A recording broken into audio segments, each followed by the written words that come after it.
Buenas tardes a todos y bienvenidos a esta segunda jornada de formación online que hemos organizado desde la Federación de Baloncesto de Castilla y León y la Asociación Castellano-Leonesa de Entrenadores.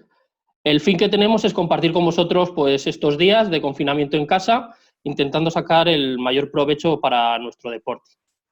En la sesión de hoy vamos a trabajar un fundamento técnico que es de gran interés, como es el paso cero. Los que estáis hoy conectados habréis recibido un enlace a un vídeo de YouTube durante los últimos días. Espero que hayáis podido ver ese vídeo y para eso pues hoy contamos con David González Álvarez, que es quien impartió esa charla en Palencia. Y bueno, por presentarle un poco a David, es entrenador nacional de baloncesto, ha colaborado con nosotros durante muchas temporadas en el área técnica y actualmente ejerce como entrenador personal en fundamentos técnicos. David, buenas tardes, bienvenido. Hola, buenas tardes a todos. Gracias por esta oportunidad de poder hablar un poquito más de baloncesto en este confinamiento que estamos. Muy bien, bueno, como además el fundamento que vamos a trabajar hoy viene dado por un cambio en la reglamentación del baloncesto FIBA, vamos a contar con el apoyo de David Sánchez Benito, que es árbitro de ACB, y nos va a resolver algunas de las dudas que nos habéis planteado y otras que puedan ir surgiendo durante esta charla. David, buenas tardes. Hola, buenas tardes. Pues nada, muchas gracias por contar conmigo y espero poder aportaros algo desde mi perspectiva. Bueno, pues una vez hechas las presentaciones, yo creo que vamos a empezar con una breve introducción de lo que vamos a ver hoy. David, te cedo la palabra para que nos cuentes de qué consiste este videochat. Bueno, pues en lo que consiste el videochat que nos lleva hoy es a intentar ampliar un poco más, si cabe, el concepto que tenemos de un fundamento que sí que es cierto que apareció en octubre de 2017, pero sí que ha tardado un poco más de lo que nosotros creíamos que iba a adaptarse a nuestro juego. Entonces, para la gente que ha podido ver la conferencia que dimos en el 2018, ¿vale? Parece que fue ayer, pero ha evolucionado muchísimo y hoy intentaremos ahondar un poco más en lo que son un paso cero mucho más actualizado, porque en la charla en la que dimos pues fue una mera introducción al concepto. Bien, pues yo creo que una vez dicho esto, creo que es el momento de ir resolviendo las diferentes cuestiones que nos habéis hecho llegar durante estos últimos días tras ver el vídeo. Muchas de ellas están repetidas, las hemos intentado agrupar para más o menos llevar una evolución de toda la charla. Y bueno, vamos a empezar, yo creo, David, si te parece, por la que más veces nos han preguntado, que está relacionada sobre todo con la enseñanza de este fundamento.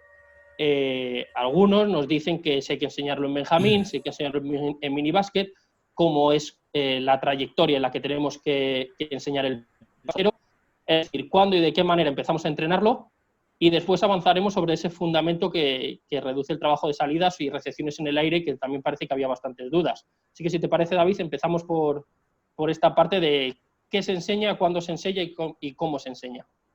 Bueno, pues yo por la experiencia que tengo, eh, eh, se puede enseñar o se debe enseñar desde el inicio de nuestros jugadores en el baloncesto. ¿Vale? Voy a poner algún vídeo al respecto para que veáis que es un fundamento que al final los niños sí que es cierto que lo interiorizan mucho más rápido porque no tienen ese poco bagaje que le da el tema de haber trabajado mucho los dos pasos naturales, pero lo aprenden a una velocidad fantástica. Mirad este vídeo que os voy a poner. ¿De acuerdo? Este niño que entra a canasta es un alevín que juega en canastas grandes, ¿vale?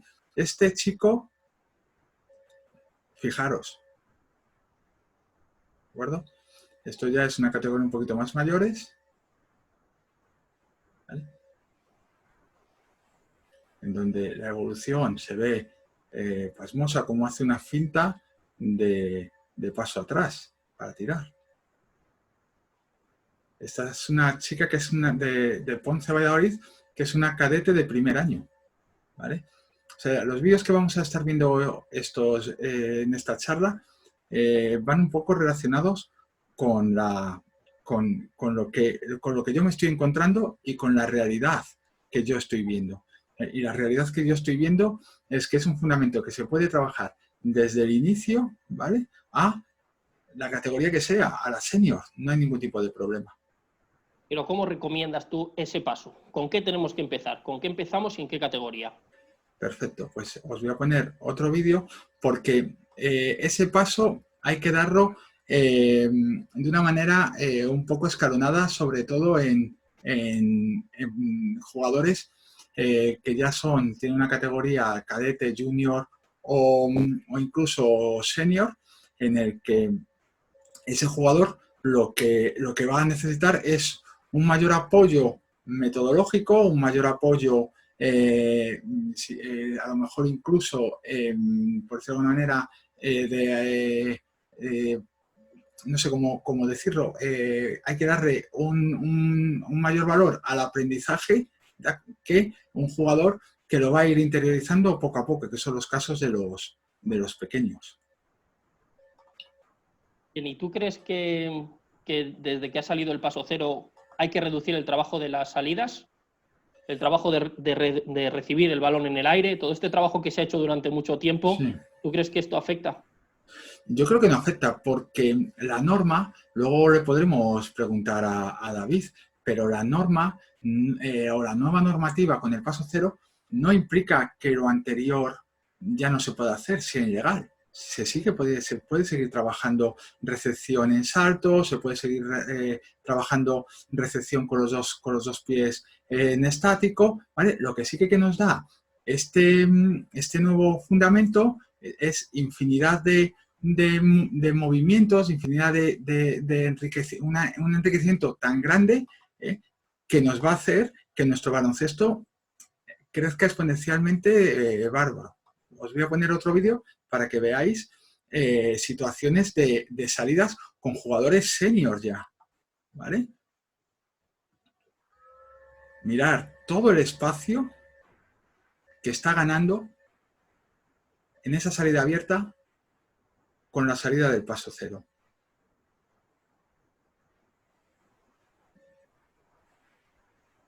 Con salidas abiertas, con salidas cruzadas. Mirad el espacio, a dónde se proyecta, a dónde acaba. Recibe aquí y este jugador acaba en esta parte del campo.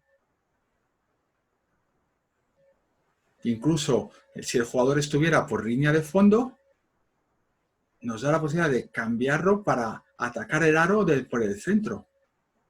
¿Vale? Y ya no solamente en salidas abiertas, sino en recepciones normales, en cabecera, ¿vale? Como lo podéis ver. Recordad siempre que cuando un jugador inicia el regate, los pasos que pueda, exclusivamente puede dar 2 pasos, porque su segundo paso se convierte en el pie de pivote y no se puede elevar, o no se puede apoyar antes de que el balón haya salido de la mano del jugador. ¿Veis? Lanza el balón antes de apoyar el pie de pivote. ¿Vale? Otro tipo de situaciones, salidas en curl, rizando. Mirad desde dónde recibe y en dónde empieza. Mirad dónde recibe y en dónde empieza su regate. Mirad. Cruzando el balón, alejando el balón lo máximo posible de su defensor o de la ayuda. ¿Vale? Yo creo que es un recurso que hay que utilizar muchísimo y hay que darle mucho valor. Y para todos estos que tienen tanta incertidumbre de cómo trabajarlo en Benjamín y en minibásquet, ¿qué les recomendarías?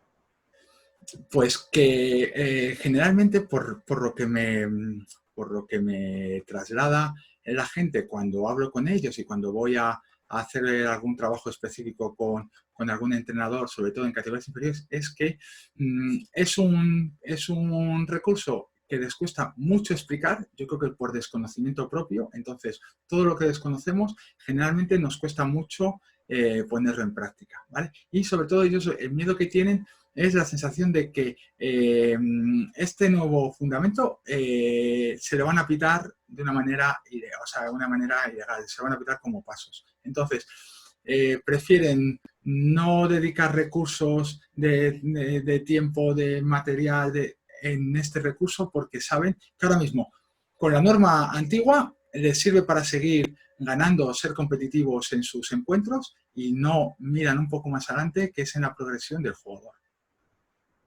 Bien, pues si te parece, seguimos avanzando con la siguiente pregunta. Perfecto. Claro, porque hemos hablado de iniciación, de las categorías de formación, pero ¿cómo hacemos esto con los jugadores que ya han mecanizado el movimiento según la normativa anterior? Es lo que comentábamos de las recepciones en el aire que hemos trabajado todos los entrenadores durante tanto tiempo y que ahora les hemos cambiado la norma y podemos explicarles, como bien decías, que hay una ventaja, pero ¿cómo conseguimos ahora trabajar con los deportistas, sobre todo en edad senior nos preguntan, que ya tienen mecanizado el movimiento según la normativa anterior? Pues yo lo que suelo decirle a esa gente es que hay que trabajarlo con mucha paciencia, ¿vale? Hay que darse cuenta de que es gente que viene de un bagaje deportivo muy grande en el que han trabajado mucho los dos pasos. Han trabajado mucho robar un paso y finalizar en una entrada, ¿de acuerdo? Entonces yo en el vídeo en el que les voy a poner se ve perfectamente en el que jugadores, ¿vale? Que sí que son jugadores de élite, ¿de acuerdo? Pero son jugadores en el que al final han aprendido ese gesto, ¿vale? Lo comparto, lo vemos y luego comentamos sobre él. Mirad.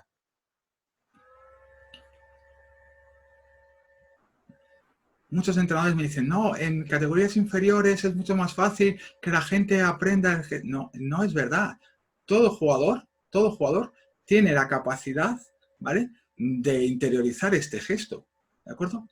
Entonces, yo lo que les recomiendo a estos entrenadores, sobre todo cuando se encuentren en una fase en la que ven que su jugador no evoluciona en su conocimiento del paso cero, es una cosa que a mí me enseñaron en su día cuando me enseñaron a entrar a la canasta, y es que contabilice los pasos. Es decir, yo cuando era jugador y estaba aprendiendo a entrar por la izquierda, a mí siempre me decían, oye, mentalmente tú tienes que hacer 1-2, 1-2, 1-2. Al igual que cuando tú tienes que robar un paso, tienes que contar 1 y soltarlo, 1 y soltarlo. Exactamente igual. Es un truco que sirve exactamente igual con el paso cero. El jugador tiene que pensar para poder reaccionar. Y si el jugador piensa en 1, 2, 3, ese jugador finaliza siempre en 1, 2, 3. ¿De acuerdo? Si finaliza en 2, tampoco pasa nada, porque no es ilegal. Si os dais cuenta y recordáis la conferencia que di, la que has estado viendo, yo no me fijaba tanto en el que si el jugador cometía pasos o no cometía pasos. En el inicio del aprendizaje, a mí lo que más me importa es que el jugador no dé 2 pasos. Yo, si os dais cuenta y recordáis un poco la charla, el clinic, estoy viendo que yo solamente hacía hincapié en los jugadores que daban solamente 2 pasos. ¿Que recibían en el aire y marcaban 3? Perfecto. ¿Que recibían con los 2 pies en estático y marcaban 3? Perfecto. Que vayan generándose el hábito. Que si no, es muy complicado que ese jugador pueda aprenderlo. Quizá una recomendación que podamos lanzar desde aquí, y que a mí me consta que muchos de los jugadores profesionales es lo que han hecho, para aprender el paso cero, el 1x0 es la manera más sencilla, no deja de ser un trabajo individual, así que aprovechar ratos libres para intentar mecanizar una vez que conocemos bien ese fundamento, ¿verdad? Está claro, vamos a ver. Al principio, luego no quería ahondar en dar más explicaciones porque luego hay unas preguntas en las que sí que vamos a hablar al respecto. Pero yo lo que suelo decir, pero en cualquier trabajo de gesto individual, gesto técnico individual, y es que es muy difícil que una persona lo pueda trabajar directamente en 1 contra 1, en situaciones de 2 contra 2, en situaciones reales. Es muy complicado porque necesitas un proceso de aprender con 2 E's, de interiorizar ese gesto, ¿vale?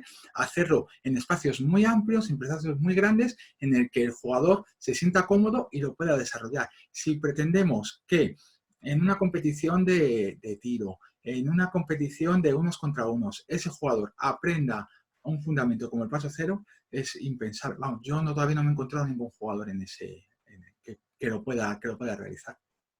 Precisamente esto los enlaza con la siguiente pregunta. Nos piden algún ejercicio de trabajo de paso cero, que ya hemos visto muchos en el clinic que has impartido y que hemos visto, sobre ese proceso de inicio y de mecanización, sobre la corrección del paso corto previo a la recepción. Esas son un poco las primeras cuestiones que nos lanzan a la hora de que nos pongamos a entrenarlo, y después es esa parte en la que bien comentabas ahora, de utilizar ejercicios específicos, cuándo pasar a globales y cómo trabajarlo. Sí, vamos a ver. El tema, yo me he encontrado, a ver, las preguntas que nos están lanzando nuestros compañeros, nuestros colegas, son preguntas y son problemas en los que nos encontramos todos. Yo el primero que me he encontrado, por ejemplo, con el tema de los pasos cortos, ¿vale? Voy a poner un vídeo al respecto en el que mi forma de entenderlo, ¿de acuerdo? Esto es libre, a lo mejor estoy equivocado, pero es por la experiencia que he adquirido con el paso de los años. Y es que los pasos cortos se dan, pero ya no solamente se dan en el paso cero, sino también se daban cuando trabajábamos la entrada a canasta normal. Y es un problema que yo entiendo, que es un problema de timing. ¿Qué quiero decir con eso? Y es que un jugador, cuando da pasos cortos, los da porque necesita recalcular su posición en el campo en referencia al balón y en referencia al jugador que todavía tiene el balón, ¿vale? No sé si me estoy explicando bien, pero con el vídeo lo vamos a ver, ¿vale? El jugador tiene que recalcular con esos pasitos cortos, si lo habéis visto, ¿vale? Para ver en qué situación del campo, otros pasitos cortos, para saber en qué situación del campo y cuál va a ser la correcta ejecución, ¿veis? Ahí ya aminora la velocidad. En el segundo paso sí que ya se ve, ¿vale? Que ese jugador ya vuelve, o esta jugadora en este caso, ya va cogiendo su velocidad de crucero y aquí vuelve otra vez a dar pasos cortos para recalcular y para volverse a meter en la zona de juego, ¿de acuerdo? Otra situación en la que nos encontramos, ¿vale? Es todo un tema de timing. El jugador no sabe nunca cuándo va a recibir el balón y hay veces que va mucho más rápido que su compañero y se encuentra en esa situación. Si veis en el último ejemplo que pongo, ¿vale? Voy a volver otra vez a pasar, a ver si me deja. No, perdón. ¿Vale? Un segundito, porque lo vamos a ver perfectamente. Aquí, el trabajo es perfecto. Perfecto, ¿por qué? Porque este jugador y este jugador están compenetrados y llevan el mismo timing, van a la misma velocidad, saben cuáles son sus espacios, han trabajado mucho este tipo de situaciones, entonces se reduce esa sensación de que el movimiento de paso cero chirría, pero ese chirrido viene dado porque el jugador se tiene que adaptar a esa situación.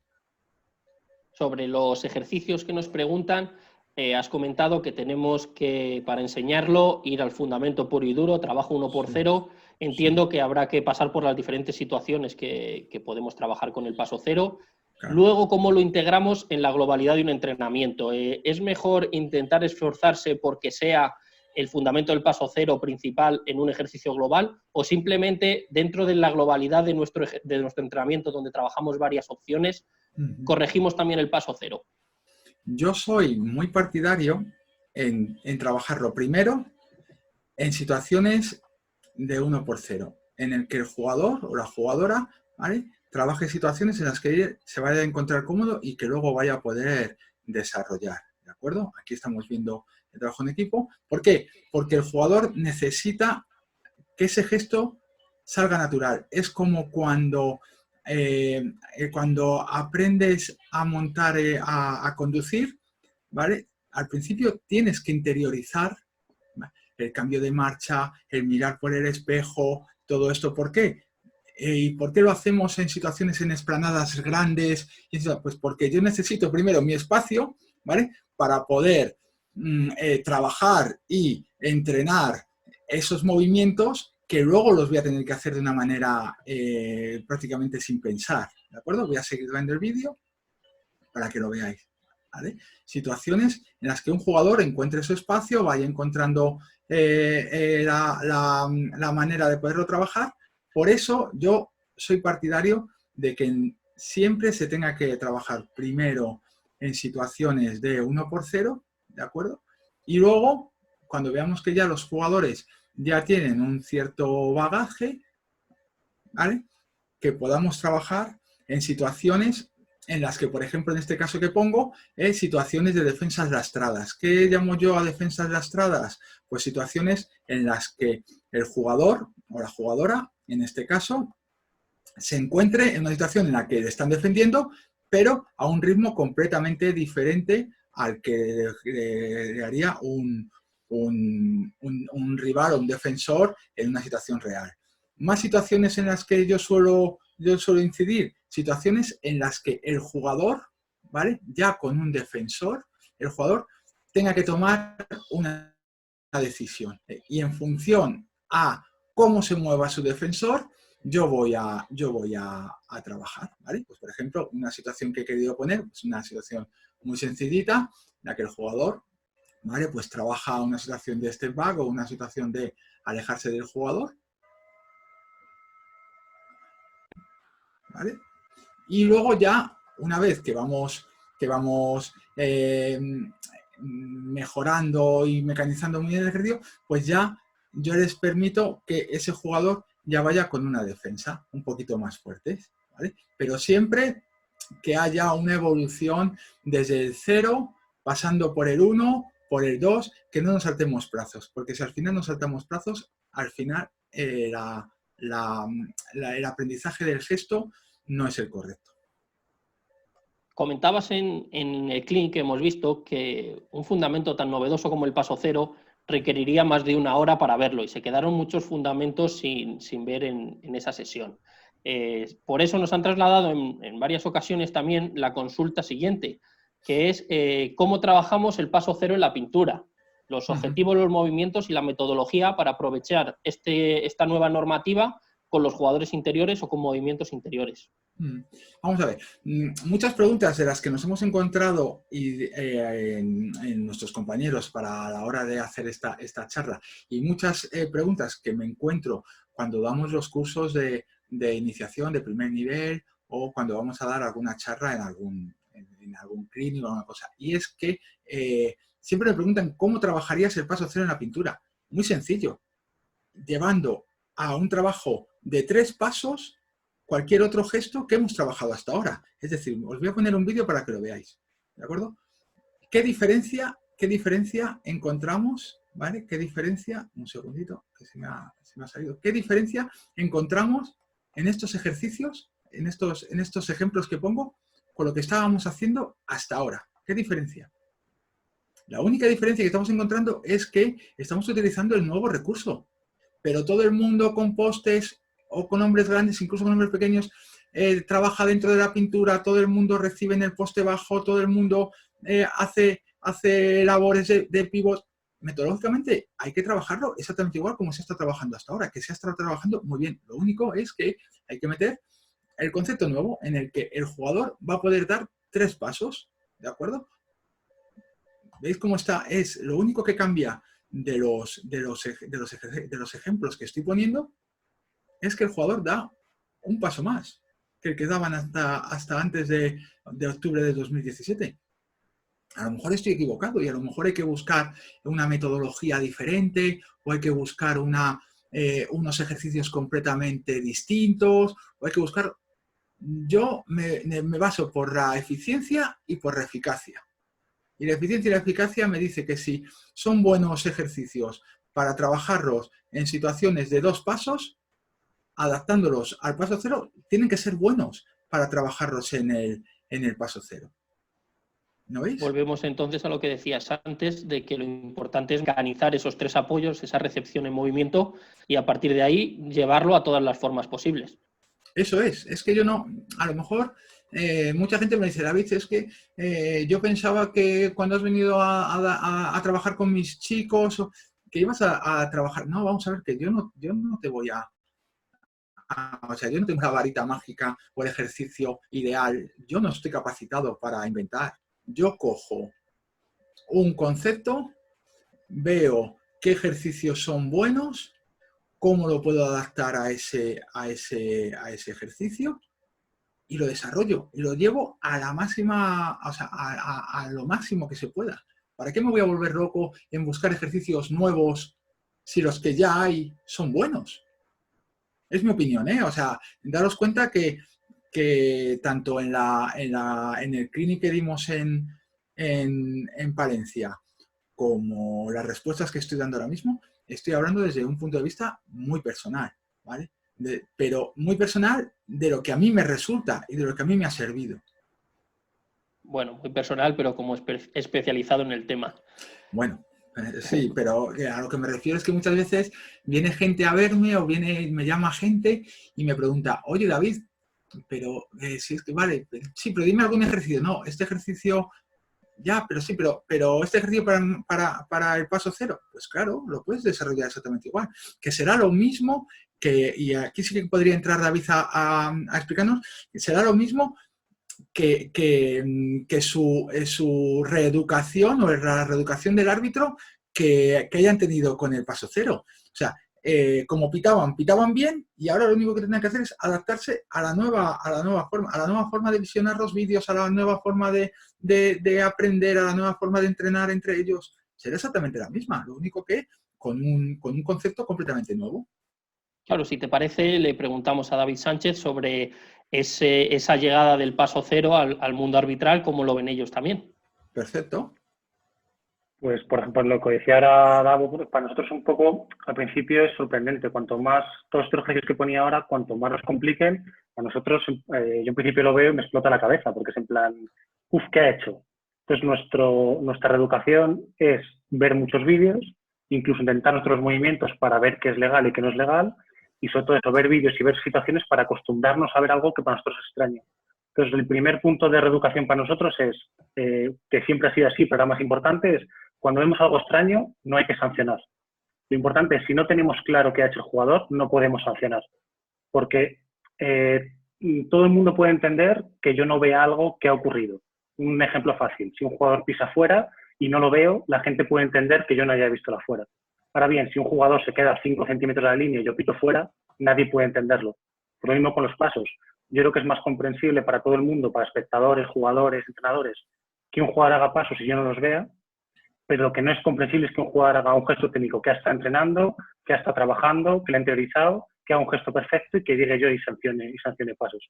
Entonces, el primer punto que nos transmiten y que yo siempre tengo que transmitir es, ante algo novedoso y algo raro que veamos, es no sancionar. Si no tengo claro cuál es el paso cero, pues la siguiente jugada tengo que trabajar mejor para verlo y tenerlo claro. Si no, nunca sancionar. Entonces, ahora mismo en los partidos tenemos que hacer un trabajo de inhibición. De ver algo extraño, en mi cabeza digo pasos, pero no puedo, si no tengo claro, no puedo sancionar.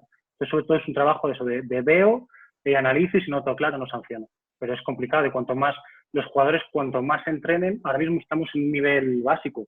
Cuando esto vaya más y los movimientos se normalicen más y todo el mundo se controle el paso cero, nosotros tenemos que dar un paso adelante para tenerlo claro, todas las posibilidades que hay, lo que es legal y lo que no es legal. Sí, y un claro ejemplo de que los árbitros necesitéis formaros y queréis formaros ante cualquier cambio en normativa, pues nos lo has podido dar tú siendo de los primeros en inscribirse en esta charla y nos consta que además hay más árbitros que nos están viendo ahora. Por lo tanto, muy importante esa labor que estáis haciendo de formaros junto a los entrenadores y que todos avancemos según va avanzando también esta norma. Claro, si yo veo lo que intentan entrenar, lo que hacen los jugadores, cuando yo esté en el campo y lo vea, no me sorprenderá y no me resultará novedoso. Entonces, todo lo que pueda ver y todo lo que pueda aprender me viene muy bien.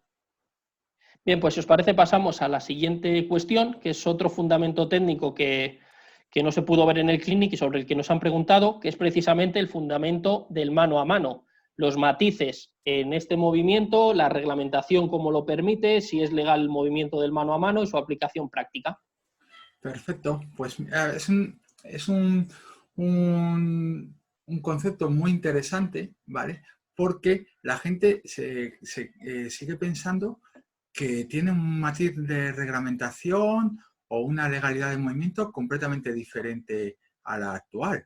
Y como os voy a poner en el vídeo a continuación, vais a ver que no, que lo único que cambia es que es una situación de mano a mano, en la que un jugador coge el balón y lo único que nos va a generar es un espacio completamente diferente de juego que el que teníamos hasta ahora, ¿de acuerdo? Porque la norma sigue siendo la misma. La norma nos dice que solamente puedo dar 2 pasos, porque es un inicio de regate, ¿de acuerdo? Luego sí que me gustaría, si tiene que hacer alguna apreciación, David, que no lo diga, pero es que es así, o sea mano a mano, o sea en pase, o sea en cualquier situación, el inicio de regate son 2 pasos, ¿de acuerdo? Os voy a poner este vídeo para que lo veáis y vamos comentando al respecto, ¿de acuerdo? Fijaros, voy a poner varias situaciones de juego de mano a mano para que veáis todos los espacios que se van a generar, situaciones de 2x2 aislados, situaciones en las que se pueda trabajar mucho el concepto del spacing, situaciones de liberar a compañeros en esquinas. Lo vais a ver, esta es una situación de un boomerang pass, ¿de acuerdo? Mirad, estos 2 jugadores están fijando y todo se resuelve en el lado opuesto, ¿vale? Mirad, en esta situación de Reddit, en la que miren dónde se queda el jugador y cómo lo ha visto, qué lectura ha tenido ese jugador para saber qué tiene que hacer.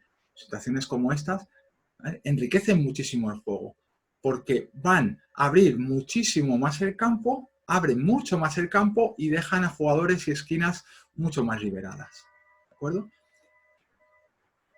Situación de un pick y un mano a mano en un handoff, ¿vale? Para buscar esa puerta atrás desde 45 grados, que hemos puesto un vídeo de la NBA, pero que es norma casi universal en cualquier equipo que juega en élite, ¿vale? Una situación de fake de handoff. Situaciones de mano a mano en poste, sí que es cierto que está un poco más alejado del poste, ¿vale? Cómo fija el defensor y cómo fija la visión de las defensas y cómo genera. ¿Situaciones en las que se pueden trabajar? Pues mirad, yo he puesto esta, es muy antigua, ¿de acuerdo? Pero sí nos da una situación que, bueno, de cómo se mueve la gente, de cómo va buscando los espacios, ¿vale? De cómo van trabajando, ¿de acuerdo? Pues bueno, pues esta es una idea que me pareció curiosa hace muchos años y que la he rescatado. ¿Situaciones de trabajo? Pues mirad, vale, que aquí tenemos una máquina de tiro, vale, que todo, pero este trabajo se puede hacer con 3 jugadores. El jugador que tira a canasta recoge su rebote, se lo pasa al jugador que es exterior y vamos a jugar situaciones de mano a mano para acabar tirando. O sea, infinidad de situaciones que se pueden dar. Sí, porque una de las dudas que nos llegaba relacionada con el mano a mano es, me gustaría preguntarle a David Sánchez sobre, en este fundamento, cuándo consideramos que se inicia el regate, cuándo hay control de balón, desde la parte de vista más de reglamento, tener claro cómo iniciamos un mano a mano para poder aprovecharlo en el paso cero. Vale, pues ya aprovecho para introducir un matiz en lo que había estado diciendo Davo. En principio, a nivel de reglamentación es lo que ha dicho. Lo importante es que para que exista el paso cero, el jugador debe controlar el balón con un pie apoyado. Entonces, a partir de ahí ya podrá utilizar esos 2 apoyos. Entonces, el control de balón comienza en el momento en que el balón descansa sobre la mano, ¿vale? Entonces, una vez que está el balón en la mano debajo del balón, el pie que está apoyado se considera el paso cero. Entonces, será el primer apoyo y podremos dar otro apoyo para salir. Eso a nivel de reglamentación no hay con el mano a mano ninguna diferencia. Es el movimiento, tenemos derecho a paso cero si recibimos el balón con el pie apoyado. Pero sí que a nivel de estos ejercicios que está explicando, lo que sí que estamos observando mucho es que en muchas ocasiones en el mano a mano, para usar ese timing en carrera o incluso para ganar fuerza a la hora de salir, muchos jugadores hacen el traspiés al recibir el mano a mano. Hacen mano a mano, apoyan con un pie apoyado, lo hacen correctamente y luego vuelven a apoyar ese pie para impulsarse. Muchas veces aprovechando la pantalla del jugador que da el pase, que se gira para poner la pantalla y salir en velocidad. Y esas situaciones son ilegales, porque tal y como explicó en el clinic, el traspiés está definido como tal reglamento que es ilegal. Entonces, a la hora de entrenar esto, sí que hay que tener mucho cuidado que el jugador reciba con un pie y apoye el otro pie. No repita el mismo pie para poder salir en velocidad. Ese detalle sí que es importante a la hora de trabajar esta situación. Muy buen detalle, sí. Vale, pues si os parece pasamos al siguiente concepto sobre el que nos preguntan, y aunque ya hemos visto algunos de los movimientos en los vídeos, nos gustaría, David, que hablaras un poco más sobre los movimientos de reverso en el paso cero, la recepción, las paradas y apoyos que podemos utilizar en las situaciones de reverso. Perfecto. Pues mira, os he montado un vídeo para que lo podamos ver, ¿de acuerdo? En el que es relativamente sencillo, es mucho más sencillo de llevar a la práctica que de explicarlo. ¿Qué quiero decir con eso? Que con el vídeo lo vamos a ver muchísimo mejor, ¿de acuerdo? En el que el jugador, en el momento en el que recibe, hasta ahora, ¿vale? Hasta ahora, el jugador, me refiero cuando digo hasta ahora, hasta la entrada en la normativa, muchas veces a nuestros jugadores les pitaban pasos porque alargaban o daban un paso extra, ¿de acuerdo? Que es el paso que ahora consideramos como paso cero, ¿de acuerdo? Entonces el jugador en esta situación, sobre este pie que tiene aquí, con la antigua normativa, tenía que proyectarse hacia el aro, es decir, marcarlo y elevarse hacia el aro para poderlo. Ahora mismo este paso se consideraría como el paso cero, ¿de acuerdo? Y podría dar otros 2 pasos más.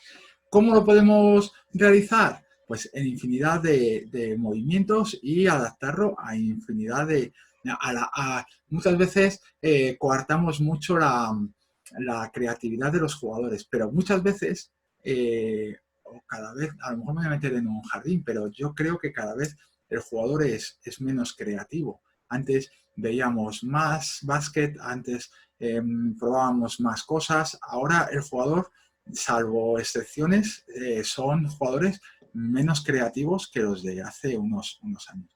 Entonces, pues fundamentos que se les pueden enseñar, pues por ejemplo, este reverso con paso, con tiro, perdón, a una pierna, ¿vale? En el que el jugador genera bien los apoyos, alarga muchísimo el último paso y como este pie no lo puede apoyar, pues acaba tirando, ¿vale?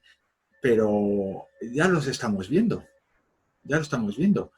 En jugadoras cadetes de primer año, ya estamos viendo cómo utilizan el reverso y cómo utilizan el pivote una vez, ¿vale? A todos nos gustaría tener un jugador como este, que tiene estas cualidades, pero es que las posibilidades son infinitas, ¿vale? Las posibilidades son infinitas. Estos vídeos de Javi Huerta, que me parece una persona espectacular a la hora del trabajo de fundamentos individuales, lo deja claro. Es que es generarte una idea de cualquier fundamento técnico individual y llevarlo a la práctica. Y practicar. No creo que este gesto sea la primera vez que lo hizo cuando montó este vídeo. Yo solo espero que eso no me lo hagan en un partido. Es que iba a preguntar, David, porque desde el punto de vista arbitral... Seguramente yo lo sancione, pero igual salgo a hombros del pabellón. Si hacen ese gesto. Porque igual que yo no estoy acostumbrado a verlo, el público tampoco está acostumbrado a ver ese tipo de gestos. Entonces yo creo que es un poco un trabajo de que esto se normalice y al final nos acostumbremos a ver pues, los gestos técnicos nuevos. Que al final el paso cero da un abanico de posibilidades infinito. Sí, en estos movimientos que son rápidos, quizá con muchos jugadores delante, os cueste educar la vista a precisamente a analizarlos y poder sancionarlos correctamente. Entendemos que, como todo, en función de los niveles, pues el periodo de adaptación será diferente, ¿no, David? ¿Cómo lo ves? Sí, pero es que, mira, disculpad que os interrumpa, pero es que es verdad. O sea, yo que me ha gustado ver la evolución del arbitraje porque... la gente me conoce y sabe que yo soy muy crítico con los árbitros, pero es porque les respeto muchísimo, ¿vale? Y a las pruebas me remito de que la evolución del arbitraje ha sido espectacular. Luego lo vamos a ver en unos vídeos, ha sido espectacular. Y eso no es otra cosa que el esfuerzo que hacen estos chicos, me refiero a estos compañeros nuestros, del día a día, de adaptarse a la normativa nueva, de intentar pitar bien, de intentar pitar lo que ven, que es lo que decía antes David, que es muy importante, pitar lo que ven y pitar en función a la norma, ¿de acuerdo? Yo puedo estar de acuerdo con David o en desacuerdo, sobre todo puedo estar en desacuerdo con David en una acción, pero si él me la argumenta perfectamente, objetivamente, no habrá ninguna pega, porque desde el banquillo se ve de una manera, desde la grada se ve de otra y desde la posición del árbitro se ve otra completamente diferente. Y ahora te dejo hablar, disculpa, David. Creo que al final la evolución nos ha venido gracias a todos los medios que tenemos. Esta iniciativa mismo creo que es muy positiva para todos y nosotros desde el área de árbitros intentaremos hacer cosas similares y al final tener a disposición vídeos, partidos y todo tipo de medio nos ha permitido ir evolucionando. Entonces yo creo que va un poco de la mano. Si el juego evoluciona, nosotros tenemos que evolucionar, también nos podemos quedar atrás. En cuanto a lo que decías de perspectivas, es muy importante esta jugada, esta última que has puesto, si en vídeo a cámara lenta y 1 contra 0 nos sale de ojo, imaginaos en un campo con 9 jugadores más delante de ti, a 2 metros de distancia y llegando en un contraataque en movimiento. Al final cambia mucho la perspectiva y es complicado. Entonces sí que es importante que la gente sea consciente de lo que ha hecho Gabo, que obviamente nosotros trabajamos para acertar y que lo que no podemos hacer es al final algo que no hemos visto. Entonces yo cuando no veo algo, pues mi objetivo en la siguiente jugada es estar mejor colocado para verlo. Pero al final hay muchos condicionantes que no dependen solo de mí. Pues lo que decíamos, jugadores, posición, que yo estoy en movimiento. Entonces, bueno, pero lo que tenemos que hacer es trabajar para acertar y para acostumbrar a este tipo de situaciones y saberlas valorar correctamente. Bien, pues vamos con el siguiente tema, que también genera un poco de controversia y que es complicado, que es cuando una situación de paso cero se convierte en una parada en 2 tiempos y por lo tanto son situaciones diferentes. Hablarnos ahí un poco de ese pie de pivote y esos movimientos, cuándo es paso cero y cuándo es parada en 2 tiempos. Ahora que veo la presentación que has sacado, David Sánchez eres tú, ¿no, David? No. ¿No? Ah, digo yo, oye, encima ahí siendo proactivo en la charla. No, era una broma. Ahora mismo os voy a poner un PDF que seguramente sea bastante claro en este aspecto, ¿vale? Es en el que he intentado sintetizar lo máximo posible, ¿de acuerdo? Lo que es el paso cero versus, ¿vale? La parada, que pues aquí para la parada en un tiempo, ¿de acuerdo? En el que, a ver un segundito, a ver si me permite ir bajando. No me permite, un segundo. Vamos a ver. Vale, perfecto. Vale, entonces, lo que es fundamental y lo que tenemos que saber y enseñar es que el jugador tiene que reconocer en todo momento, ¿vale? Cuándo recibe y cuándo controla el balón, es decir, con qué pie o con qué pies recibe el balón, ¿vale? Porque en función a esto, lo que nos va a llevar es saber si nos tendremos que aplicar a una determinada reglamentación o a otra, ¿vale? Entonces, yo aquí he puesto una comparativa que se lo cogía a Coach Cedric, que de aquí ya me han comentado que nos estará viendo, darle un saludo, y que queda muy, muy, muy claro, ¿de acuerdo? En el que hay 4 formas de recibir, ¿de acuerdo? En estático, ¿de acuerdo? Y 3 en movimiento, ¿de acuerdo? Con una en movimiento con ambos pies en el aire, otra con un pie en el suelo y otra con los 2 pies en el suelo, ¿vale? Una vez que sabemos esto, tenemos que saber que el control del balón, si lo recibo con los 2 pies en el suelo, es decir, estáticos, ¿vale? Puedo levantar un pie, ¿de acuerdo? Y el otro pie que queda es el que queda de pivote, es decir, la reglamentación actual, la reglamentación actual y que no ha cambiado por la entrada en vigor del paso cero, ¿vale? Si recibo el balón, si tengo el control del balón, perdón, dinámico, ¿vale? Podré hacerlo de 2 maneras. Una, con un pie en el suelo, ¿vale? Que ahí sí que entraría lo que sería la norma del paso cero. Y si trabajo o recibo, aunque sea dinámico, es decir, yo voy corriendo, pero acabo teniendo control de balón con los 2 pies en estático, ahí no hay paso cero y nos tenemos que ir a la norma o la regla de los 2 únicos pasos, ¿vale? Esto es un poco a resumen lo que he puesto aquí en este PDF, que sí que luego me gustaría que tuvierais, se lo pasaré a la federación para que os pueda llegar, ¿vale? ¿Qué pasa? Y es que, una vez que sabemos que con los 2 pies en el suelo, en estático, con los 2 pies en el aire, ¿de acuerdo? O con los 2 pies en el suelo, pero viniendo de un movimiento dinámico, ¿vale? Si nos vamos a la reglamentación antigua, por decirlo de alguna manera, la de los 2 pasos. En el momento en el que yo recibo en movimiento y con un pie en el suelo, ahí sí que ya me puedo ceñir a la normativa que hay sobre paso cero, que será, si entro a canasta, tiro a canasta, ¿vale? Es decir, o sea, si finalizo el regate, ¿vale? Tanto que sea para tirar, para hacer una entrada a canasta o para un pase, ahí podré dar hasta 3 pasos, ¿de acuerdo? Si lo que voy a hacer es un inicio de regate, ¿de acuerdo? Es decir, cojo el balón en salida de contraataque, hay un robo, hay un balón dividido en el suelo y lo cojo, ahí siempre me tengo que ceñir a los 2 pasos. ¿Qué pasa con esto? Y es que la gente me dice, joder, pues es que encima entonces no saco ventaja en situaciones de salida de contraataque o en balones divididos en el que yo los recojo o robo un balón e inicio el regate. Digo, claro que generas una ventaja, porque hasta que entró en vigor el paso cero, el jugador que recibía en esas circunstancias tenía que coger el balón y sobre ese pie tenía que lanzar el balón porque ese pie ya le marcaba el pie de pivote.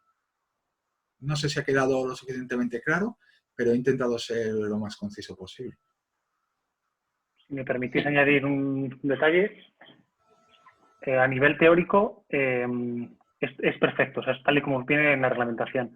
Ahora yo os hablo desde la parcela, desde el punto de vista arbitral, que realmente nosotros a la hora de aplicarlo diferenciamos sobre todo entre estático y dinámico, porque a velocidad normal, digamos, si no vamos frame a frame de un vídeo, es prácticamente imposible saber si el jugador tiene 2 pies en el aire y coge balón y un pie al suelo, o tiene 2 pies en el suelo y sigue corriendo. Entonces, las directrices que se nos dan a nosotros o es muy obvio que es un jugador salta, coge un rebote, 2 pies en el aire y luego después cae, o si no, que siempre concedamos paso cero. O sea, a la hora de, si cogemos un vídeo y analizamos frame a frame, sí podemos valorar si está 2 pies en el aire o si no.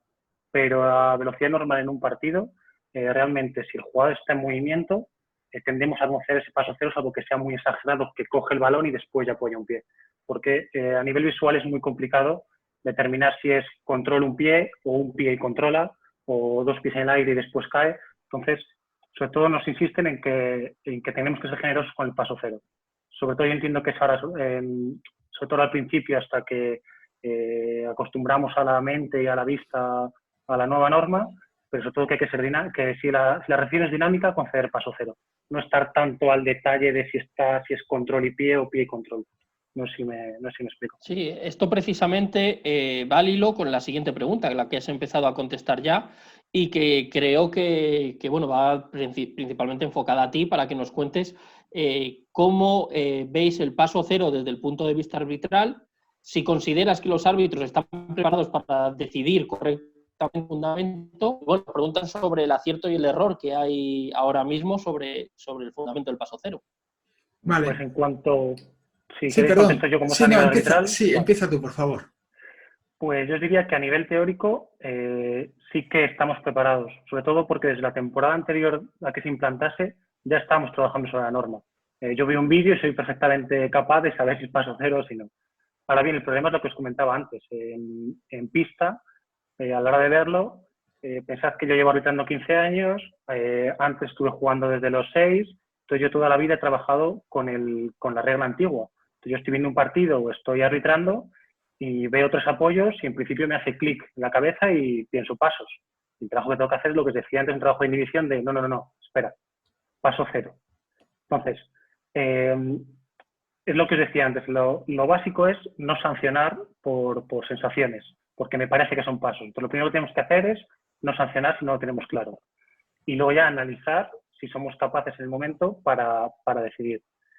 Lo que os contaba antes de la fuera, de que es más entendible que yo me como unos pasos a no que me invente unos que no han ocurrido. Claro. Y en cuanto a porcentaje de acierto o error, no os puedo hablar de un porcentaje concreto, pero sí que os diría que es más alto de lo que se piensa, y sobre todo porque si tendemos a no sancionar cuando no lo tenemos claro, lo normal es que no sean pasos, porque según yo estoy viendo, el jugador que está acostumbrado a dar 2 pasos y está aprendiendo, está metiendo en su repertorio el paso 0, que dará 3 apoyos. Es bastante complicado que de 4. Entonces, si desde el arbitraje lo que hacemos es, si no lo tenemos claro, no sancionamos, se quedarán muy pocos sin sancionar porque no hay tantas situaciones de 4 pasos. Entonces, por eso creo que el porcentaje no está siendo tan malo como muchas veces se cree. En cuanto a la aplicación del paso 0, por eso, porque lo que están haciendo es un trabajo de inhibición, de no sancionar las cosas nuevas. Y realmente esos 4 apoyos no es tan normal que un jugador dé, porque si antes daba 2 y intenta dar 3, es extraño que vaya a dar un 4º paso. Vale. Ahora bien, sí que es verdad que, perdón, ahora ya termino, que con lo que os decía antes, según el jugador vaya evolucionando e incorpore el nuevo repertorio, o sea, las nuevas jugadas a su repertorio, o los jugadores que estarán en base, que empiezan a jugar, vienen a categorías más altas, sí que ya veremos más situaciones y ya habrá más situaciones de pasos, igual que antes que las había antes. Entonces yo creo que esto va a ir cada vez, los jugadores van a tener más repertorio y también cometerán más violaciones. Yo sobre esta pregunta, yo no soy el defensor de ninguna causa, ninguna cosa, pero yo creo que cometemos el error, y en el vídeo que os voy a poner ahora mismito lo vais a ver, cometemos el error de que no sancionamos o no permitimos o no damos el mismo valor del error al entrenador que al jugador o que al árbitro. Es decir, al árbitro siempre le estamos castigando mucho más su error que cuando un entrenador se equivoca y pide un tiempo muerto, o cuando intenta meter a un jugador en pista y no es posible que se le meta. Vale, entonces, en el vídeo que os he, o en el montaje que os he montado, ¿vale? Se puede ver que... Ahí estamos, perfecto. Se puede ver que el jugador, o la percepción que tenemos, ¿vale? Como aficionados, es esta. ¿De acuerdo? Esta. En la que el árbitro se equivoca siempre. Se equivoca siempre. ¿Vale? Y una acción que es buena, se equivoca. El primero, este jugador ya está incidiendo en la decisión que tiene que tomar esta persona en décimas de segundo. Ya está incidiendo. Ya está este jugador, ya está el otro. Ya está, ¿de acuerdo? ¿Se equivoca? Sí, perfecto. Pero también se equivocan en este tipo de situaciones. Y esta la dieron por buena. Estos también son pasos. ¿De acuerdo? Estos son árbitros, ¿eh? Estos son árbitros profesionales. ¿De acuerdo? Y esta acción la pitaron bien. ¿Vale? Esta acción, que es de hace relativamente poco tiempo, coño, también la pitaron bien. ¿Vale? En esta otra que también os voy a poner, también da la casualidad de que la pitan bien. ¿Vale? Y esta, que es muy compleja de ver, también la pitan bien. ¿De acuerdo? Hace un step back, una finta de step back. Por lo tanto, ¿consideras que el porcentaje de acierto actualmente es mayor que el de error? Yo creo que es muy elevado. No lo sé, porque mentiría si dijera que no lo sé. No tengo esos datos. Tendríamos que ir a la Big Data de... No lo sé. No lo sé. Yo lo que sí sé es que están acertando muchísimo, ¿de acuerdo? Que cada vez están interiorizando mucho más que si tienes dudas a favor, ¿vale? Y que a toro pasado sí que podemos ver si ha habido una evolución o no. Si vemos la evolución que ha sufrido desde el 2017, es brutal. Y si dentro de un par de años volvemos a echar la vista atrás, veremos que es alucinante el cambio que ha dado el arbitraje. Entonces, vamos a darles un poco de cancha, ¿vale? Vamos a darles ese beneficio de la duda, porque ellos también están trabajando para cada día ser mejores. Muchas gracias por la defensa. Y bueno, sobre todo aquí destacar que lo que hay que tener en cuenta es que no solo decidimos cuando soplamos el silbato, estamos decidiendo continuamente. Entonces, claro, valorar el porcentaje de acierto es complicado porque en cada segundo del partido estamos tomando una decisión de sancionar o no sancionar. Entonces, claro, el porcentaje es mayor del que se aprecia, no solo con las pitadas. Y eso que no entramos a valorar el criterio ventaja-desventaja, que también será importante a la hora de ver el paso cero. Bueno, pues si os parece, pasamos a una pregunta que yo creo que nos hicimos todos cuando salió este cambio de normativa, y es que si era necesario modificar esto para el baloncesto, y una vez que ya se ha aplicado, ¿qué beneficios y qué perjuicios supone para el juego? Bueno, pues vamos a ver, yo como si a un cura le preguntas si la religión es buena o es mala, pues evidentemente te va a decir que para él es buena. Yo no encuentro ningún prejuicio o ningún perjuicio en la aplicación o en lo que se está utilizando el paso cero. Y beneficios los veo todos. Uno de ellos, que al final es el que más nos interesa porque es un tema también visual. Necesitamos hacer un baloncesto atractivo, un baloncesto que llene nuestras canchas, que enganche a nuestros niños, que traiga mucha gente a este deporte, ¿vale? Y en el vídeo que os he puesto, vais a ser vosotros mismos si decís si esta norma genera más beneficios que beneficios. Más perjuicios, perdón, que beneficios. Perfecto. Ahí está, un segundito que se me ha quedado un poco parado. Decidme si hace más dinámico el juego o no hace más dinámico el juego.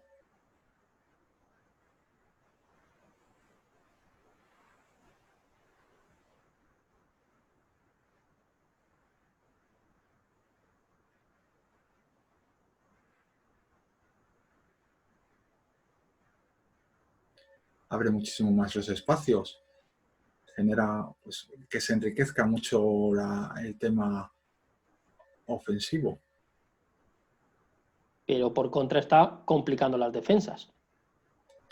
Sí, pero al final también podríamos hablar de defensas mutantes, si sería bueno que permitir las defensas mutantes o como en NBA permitir lo que son las defensas ilegales, ¿vale? Pues al final yo creo que en el baloncesto que nos toca a nosotros, ¿vale? Que es un baloncesto que siempre que se ha destacado más por la riqueza técnica y táctica que por la riqueza física, ¿vale?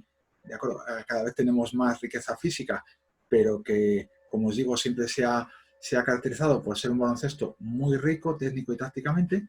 Yo creo que abre muchísimo más este baloncesto. Pero ya lo digo, sí, que es mi opinión, ¿eh? Quizá los que una peor recepción podíais haber los árbitros, ¿no? Un cambio tan drástico en la normativa. ¿Cómo recibisteis vosotros este cambio de norma y qué se os pasó por la cabeza en ese momento? Pero realmente lo que relaciona con la pregunta de si era necesario el cambio, yo creo que cuando viene el cambio, además siempre yo cuando doy una charla a entrenadores sobre el paso cero siempre empiezo igual. Las reglas al final lo que hicieron fue adaptarse a lo que ya se estaba viendo. Si analizamos vídeos antiguos, y ahora no los tengo aquí a mano, pero sí que ya tengo hecho el trabajo, si vemos entradas a canasta muchas veces a cámara lenta de partidos de hace 10 años, ya hay paso cero. El jugador cogía el balón con un pie apoyado y hacía después 2 pasos más. Y hay muchos ejemplos. ¿Qué pasaba? Que cuando lo hacía muy marcado y muy despacio, los árbitros sancionábamos pasos. Sin embargo, cuando lo hacía a alta velocidad, no sancionábamos. Y al final era injusto, porque era misma situación, 2 decisiones diferentes. Entonces yo creo que esto fue una adaptación de las reglas, que normalmente siempre van por detrás del juego, a lo que ya estaba ocurriendo. ¿Qué pasa? Que al añadir este matiz, al final el abanico de posibilidades se ha ampliado. Y a nivel arbitral sí que es verdad que es un cambio, como cada vez que hay un cambio de reglas, pero al final a mí me gusta el baloncesto. Y cuanto más posibilidades haya, más riqueza técnica haya, al final lo disfruto igual que que espectadores, jugadores o entrenadores. Pues bueno, cuesta, pero creo que es un cambio positivo. Bueno, si me permitís, vamos a cortar un segundito porque son las 8 y nos gustaría sumarnos un día más desde la Federación a ese aplauso que estamos dando a todos los sanitarios, a todas las fuerzas del orden público, a todos esos trabajadores que están permitiéndonos que durante estos días de confinamiento y durante estos días luchando contra el virus están trabajando duro para que la situación sea lo mejor posible y se normalice lo antes posible. Así que desde la Federación un día más nos unimos a ese aplauso virtual y todos los que estáis viéndonos, las más de 200 personas que estáis conectadas con nosotros, pues también os hacemos partícipes de ese aplauso y os agradecemos mucho también que estéis participando en nuestra charla. Pasamos al siguiente fundamento que nos están trasladando y es la utilización del paso cero cuando recibimos en el perímetro y utilizamos el bote. Esas ventajas para sacar un tiro utilizando el bote. Hay muchas situaciones de juego en el perímetro y bueno, ¿cómo utilizamos el paso cero en todas estas situaciones, David? Bueno, pues yo creo que parte de esta pregunta ya se ha podido contestar con varios vídeos que hemos visto en la que se ha podido observar que abre muchísimo las líneas de pase, abre muchísimo las expectativas de cómo se tiene que defender a ese jugador. Si te pasa por detrás de último, si te está pasando por encima del bloqueo, ¿vale? En función a estas salidas, ¿vale? Que va a hacer este atacante, lo que te va a generar es que ya lo aprovechaba mucho la bomba Navarro con sus salidas de bloqueo a mano cambiada. Pues esto es exactamente igual. Es un aprovechamiento de un paso a mayores que tiene que, además de poderlo hacer de una manera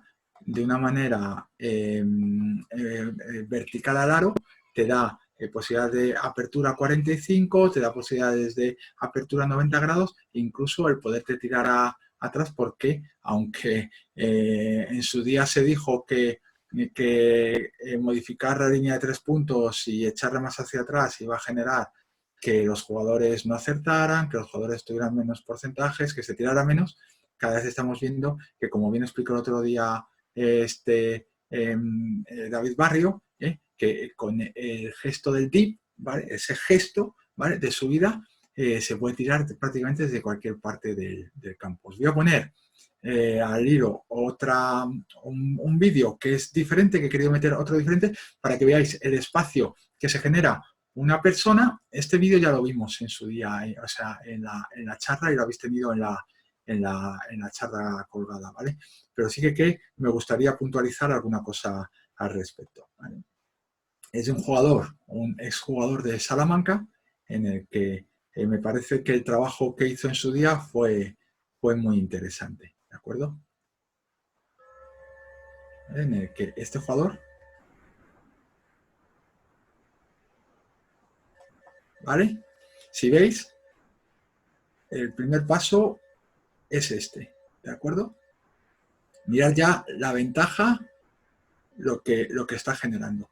¿Qué genera con este paso? A mi modo de ver, que el defensor que vaya por detrás se va a echar muchísimo más hacia canasta para proteger la posible penetración del jugador. Y si el jugador viene por detrás, va a generar que la inercia la lleve hacia adentro, ¿de acuerdo? Y mirad el gesto que hace el jugador, hacia ahí y salta ahí. Mirad, recoge aquí, mete a su jugador a esta altura, ¿de acuerdo? Casi pintando la pintura, y salta, ¿vale? La gente me ha preguntado muchas veces, ¿pero tú crees que cae en un tiempo, en 2 tiempos? Yo creo que cae en un tiempo, ¿vale? Yo creo que cae en un tiempo. Pero el ejemplo viene dado para que veáis si genera una ventaja y de qué manera se puede aprovechar, ¿vale? Sobre este vídeo, que también alguno nos ha preguntado, preguntaros, ¿de acuerdo? Para ver si aquí veis vosotros también que se genera ventaja. Aquí tendríamos el primer paso, ¿de acuerdo? Donde está pivotando, ¿vale? Yo creo que es una pregunta abierta la que dejo ahí para que me contestéis vosotros si realmente lo veis beneficioso o no. Bien, pues tenemos otra pregunta muy interesante y quizá para los que también hemos estado metidos en el mundo del balonmano la entendemos perfectamente. Y es que cómo se asemeja la enseñanza del paso cero a la enseñanza del desplazamiento en balonmano, si deberíamos de utilizar la misma metodología o una diferente. Y es que sí que es cierto que la gente de baloncesto, cuando hemos cambiado a jugar a balonmano, siempre damos 2 pasos y nos cuesta mucho utilizar ese tercer paso, y sin embargo los de balonmano, cuando han venido a jugar a baloncesto, utilizan 3 pasos de forma natural. ¿Cómo ves esta situación y esta enseñanza del movimiento, equivaliendo baloncesto y balonmano?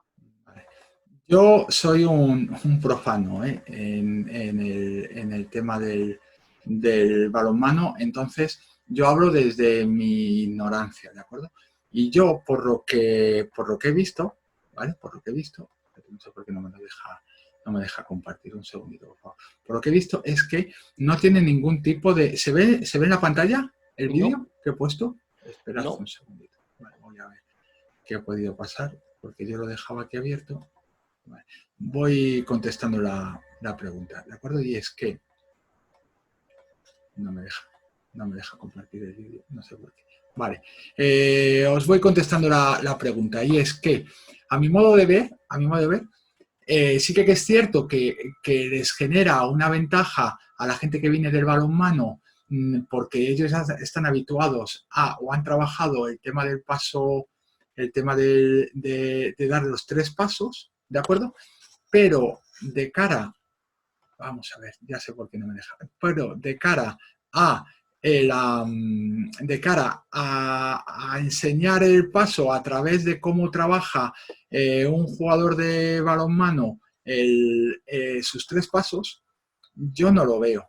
Y no lo veo por lo siguiente, y es porque el paso 1 en el balonmano nunca se utiliza para sacar una ventaja espacial, una ventaja de velocidad. ¿Qué quiero decir con esto? Y es que el paso 0, el paso 1 en el balonmano, perdón, ¿vale? Lo que va a generar es más una ventaja táctica que una ventaja, como he dicho, espacial o de velocidad. ¿Por qué? Pues porque se utiliza mucho, o a mi modo de ver, se utiliza mucho ese primer paso para fijar a un jugador en el bloqueo que le van a hacer, ¿de acuerdo? O para fijar al jugador con una finta de brazo, ¿de acuerdo? Ahora os voy a poner un vídeo para que se entienda muchísimo más, ¿vale? Entonces, en donde realmente sacan rendimiento el balonmano son en los 2 siguientes pasos, ¿de acuerdo? ¿Por qué? Pues porque van a coger longitud y van a coger mucha velocidad de ejecución, ¿de acuerdo? Entonces, el paso 0, como yo lo veo, en donde realmente saca mucha ventaja es en ese primer paso, porque genera mucha inercia, genera mucha profundidad, genera mucha velocidad, ¿vale? Que, a mi modo de entender, en el primer paso de balonmano no se genera. Y el segundo y tercer paso en el baloncesto se utiliza mucho más para temas de, pues eso, pues para cargar al jugador y poder ir al aro, o para ir a hacer un mate, pero que realmente el paso importante siempre es, a mi modo de ver, es el 1. Y a raíz de esto, por si os puede servir o os puede liar un poco más en mi explicación, os voy a poner unas jugadas de un jugador que a mí me parece espectacular, ¿vale? Espectacular, para que lo veamos mucho mejor, ¿vale? ¿De acuerdo? El primer paso prácticamente, por lo menos a ojos de una persona como yo, prácticamente o sea, no se ve. Pero veis cómo va fijando las defensas, y solamente en los últimos 2 pasos, ¿ves? Fija y ¡pum! Ejecuta. ¿De acuerdo? Entonces, encontré este vídeo en su momento y me pareció bastante interesante para poder explicar, porque mucha gente me decía, bueno, pues entonces la gente, si yo explico cómo explican en el balonmano, yo creo que no, porque al final no sacas esa ventaja. Fija el defensor con ese primer gesto, y luego con los otros 2 lo que genera es generar la potencia. Daros cuenta que, perdón, que en donde tiene que meter el balón el jugador de balonmano es en una portería de 2 metros por 3 de ancho y nosotros tenemos que meter la pelotita por un agujerillo de 45,7 centímetros, que está a una altura encima de 3,5, de 3,05, ¿vale? Entonces, yo no lo veo, ¿vale? Si hay alguien que me pueda rebatirlo, pues lo agradeceré. Bueno, y vamos a ver las últimas cuestiones, que es un tema muy interesante y quizá del que hablamos mucho, y es relacionar el tema del paso cero en la NBA. Vemos a Luka Doncic utilizando mucho este movimiento. La primera pregunta que nos hacen llegar es ¿cuándo debes de trabajar el step back o utilizar el paso lateral? Teniendo en cuenta sobre todo el desarrollo del tren inferior de los jugadores, especialmente cuando son niños. Esta es la primera pregunta que lanzamos y luego si quieres nos metemos ya en hablar ese concepto de diferencia entre la NBA y el baloncesto FIBA. Vale, pues al hilo de lo que estás diciendo, vale, no me quites por ahora la fotografía esta que tenemos, ¿vale? Efectivamente, el tema del tren inferior, el desarrollo del tren inferior ahora mismo en el baloncesto, sobre todo con el tema del paso cero, es muy importante, ¿de acuerdo? Pero es muy importante, sí que es cierto que el core a lo mejor hay que trabajar de una manera más diferente y nosotros tuve la suerte de participar en un campus de gigantes hace un tiempo en el que nos dedicamos durante 3 días exclusivamente a trabajar el paso cero, exclusivamente. Y nos pusimos en contacto con un preparador físico para que realizara un trabajo específico de preparación física para el paso cero, porque nosotros entendemos, o yo al menos sí que entiendo, que es fundamental que los jugadores tengan esa fuerza, ¿de acuerdo? En el tren inferior, ¿vale? Al hilo de la segunda pregunta, y ahí es la primera, voy a contestar a la primera, la de Luka Doncic, me voy a meter en un pequeño berenjenal, ¿vale? Pero sí que es cierto que a mí Luka Doncic me parece un jugador muy bueno, ¿de acuerdo? Muy bueno, pero yo creo que ahora mismo lo tenemos como la imagen viva de lo que es el paso cero y sobre todo con el tema del paso atrás, ¿de acuerdo? Del gesto del tiro con el paso atrás, ¿vale? Porque en función al tipo de juego que desarrolla en su equipo, tiene muchas situaciones de 1 contra 1, sobre todo muchas situaciones de 1 contra 1 en cabecera de zona, ¿de acuerdo? En el que tiene mucho espacio para poder desarrollar, ¿vale? Pero si me dejáis que os ponga un vídeo, vais a ver lo bien que trabajan otros jugadores este tipo de gesto, ¿de acuerdo? Perfecto.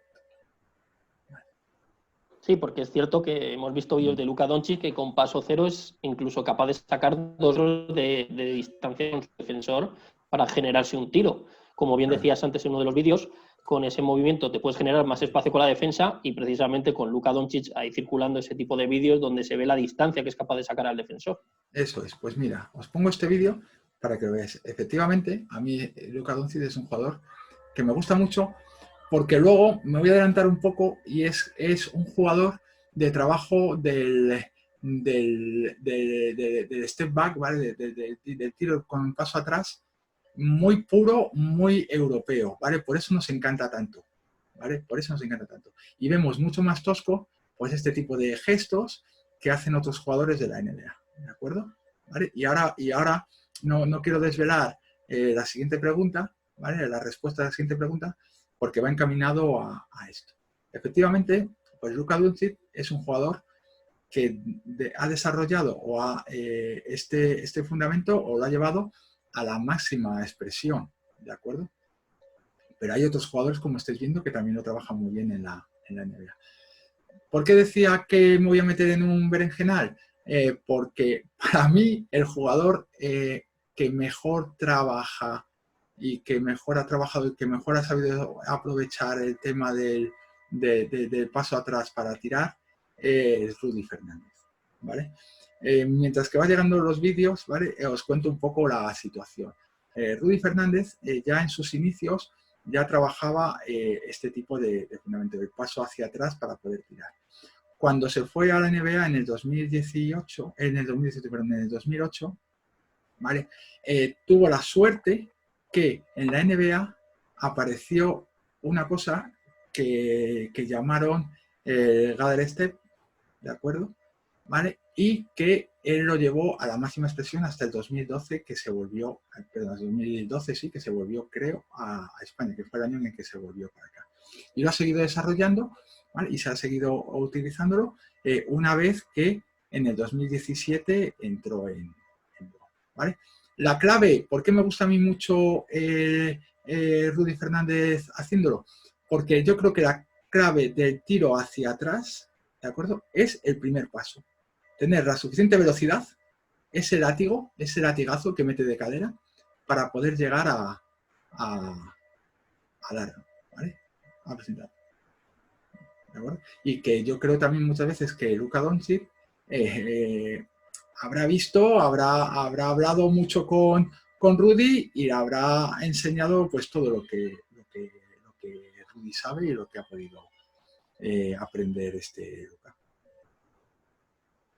Sí, porque como bien decías, en la NBA, en el año 2009 sale la norma del Gather Step, que creo que es algo que está muy bien que nos expliques, porque sí que es verdad que en Europa estamos muy acostumbrados a ver pasos, pero sin embargo, si conociéramos esta norma, que yo, si te digo la verdad, no la conocía hasta que lo he comentado contigo, es de real utilidad para solucionar todos esos debates que hay en redes. La pregunta, la importante es, ¿los movimientos de James Harden son legales? Hay mucha controversia, vemos movimientos de 4 pasos, movimientos de doble step back, vemos muchos vídeos en los que se debate mucho y casi todo el mundo coincide en que son pasos. De ahí que creo que sería conveniente que nos explicaras esa norma del Gather Step que hay en la NBA. Perfecto, muy bien, pues vamos a ver. Os pongo un poco en situación, ¿vale? Para mí, y vamos a incendiar un poco el chat, ¿vale? Para mí no son pasos lo que realiza Harden, ¿vale? No son pasos, ¿de acuerdo? Es más un tema, desde mi punto de vista, es más un tema mediático que genera esa controversia que lo que realmente es, ¿de acuerdo? Vamos a ver primero, si queréis, un vídeo que he montado y luego nos metemos en la metodología o en más en harina, ¿vale? Quítame la presentación, por favor. Perfecto. Vale. Vamos a ver. Lo tengo aquí. Vale, perfecto. ¿Vale? Este vídeo ha dado la vuelta, vamos, 4 o 5 veces al mundo. ¿De acuerdo? 4 o 5 veces al mundo. Este gesto en la NBA no son pasos. ¿De acuerdo? Vale. Y ahora lo voy a argumentar. ¿Vale? ¿Y por qué pienso yo de que no son pasos? Al igual que este otro, en Europa serían pasos, ¿vale? Y en la NBA no son pasos. Ahí en Europa entenderíamos que ya hay agarre de balón y da un paso más del permitido. Ahora lo vamos a ver mucho mejor. ¿De acuerdo? ¿Vale? En Europa, ahí, ¿de acuerdo? Ya habría agarre, ¿vale? Ya habría un manejo de balón, o sea, control del balón, perdón. Y en lo que se refiere a la NBA no lo es. Entonces, el gesto que realiza Harden no son pasos, ¿vale? Y os podré poner infinidad de vídeos y luego lo podremos comentar, todo lo que sea. Ya.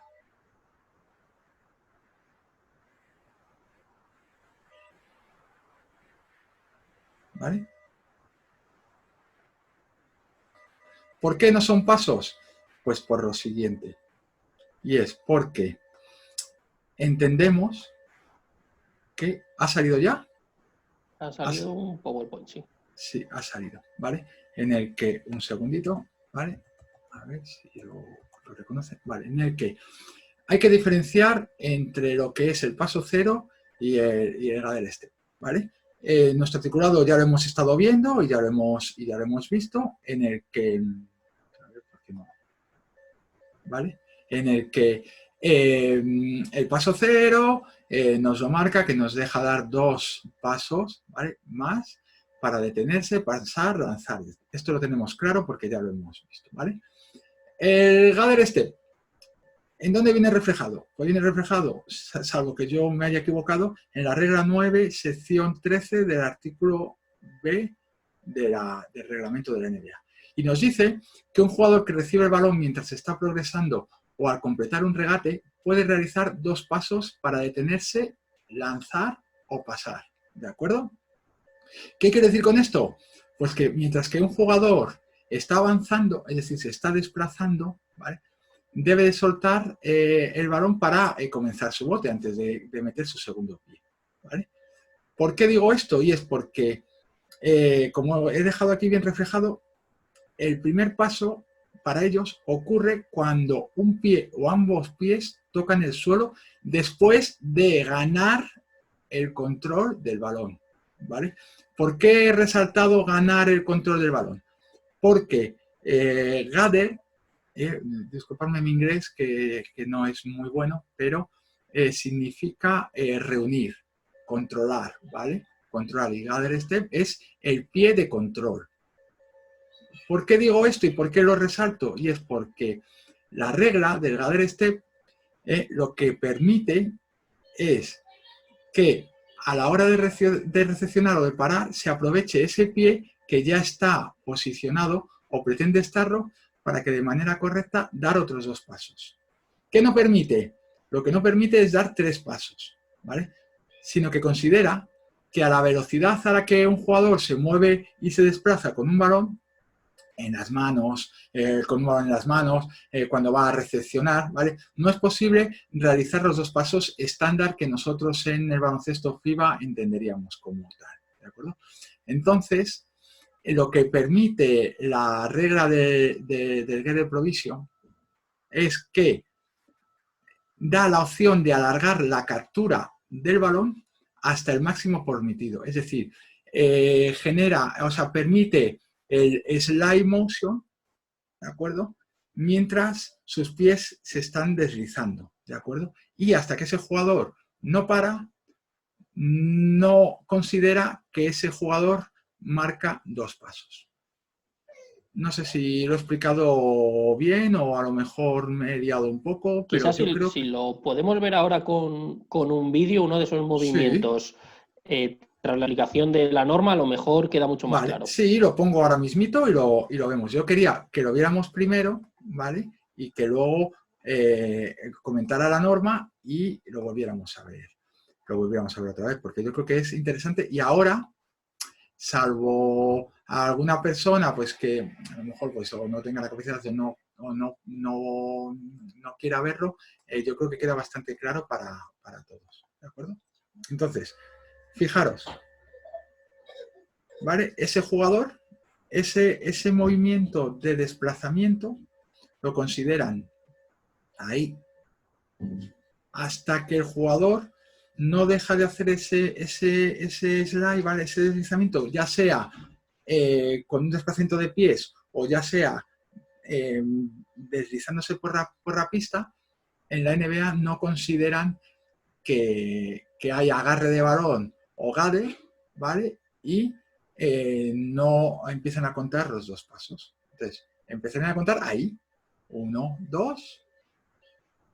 Ese es el segundo, ¿vale? Ahí consideran que todavía no hay ahí todavía no consideran porque se está desplazando, ¿de acuerdo? Se está desplazando.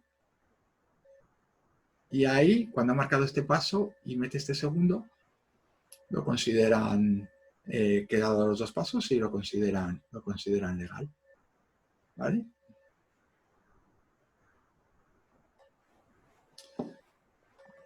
No sé si ha quedado claro. Sí, a mí me llama mucho la atención cómo en redes sociales sobre este tipo de vídeos ha habido muchas afirmaciones de árbitros diciendo que eran pasos clarísimos y que no había motivo a discusión. No sé, David Sánchez, ¿cómo ves este tema ahora después de ver esta norma de la NBA? El matiz sería, hay pasos clarísimos en FIBA. Es el matiz que habría que añadir. Porque al final, el momento que se considera control de balón cambia completamente, entonces se reinterpreta la norma. Es una norma diferente. Teniendo en cuenta la influencia que tiene la NBA sobre los espectadores, sobre nuestro baloncesto al final, ¿tú crees que es importante que los árbitros conozcan que en la NBA existe una norma diferente y que no es el paso cero como muchos realmente piensan? Bueno, al final yo creo que sí que habría que conocerlo, sobre todo por cultura general, por tema de entender un poco las protestas. Entiendo que al final es un trabajo de todos, conocer que las normas son diferentes, pero también entiendo que al público que no son entrenadores, jugadores o árbitros, tampoco se le puede pedir que sean expertos en la normativa. Pero bueno, sí que es importante esto, remarcar que es una norma diferente entre interpretaciones distintas. Entonces el matiz es lo que decía, que el matiz es en FIBA son pasos, en la NBA no son pasos. Y que cuando veamos, perdóname, y que cuando veamos un partido de la NBA no lo veamos con la mentalidad o con los ojos de un baloncesto FIBA. A la inversa, 3/4 de lo mismo, ¿sabes? No, por eso muchas veces la falta o el asombro que se llevan algunos jugadores de fuera de Europa que en sus competiciones, y sobre todo pasa mucho en Latinoamérica, bueno, en América en general, ¿vale? Que tienen una norma muy parecida o la misma norma que se utiliza en la NBA, ¿vale? Y luego cuando van a jugar competiciones internacionales, pues se encuentran que, claro, que les pitan infracciones, pues que ellos no las contemplan. Aquí pasa mucho en las pretemporadas, sobre todo en Lebor y en Les Plata, sí que se nota mucho en pretemporada de jugadores extranjeros que sí que protestan muchas situaciones y al principio no lo entienden. Y mucho trabajo de los equipos en pretemporada es reaprendizaje de esta norma para los jugadores que vienen de fuera. Y sobre todo en oro y en plata se nota mucho.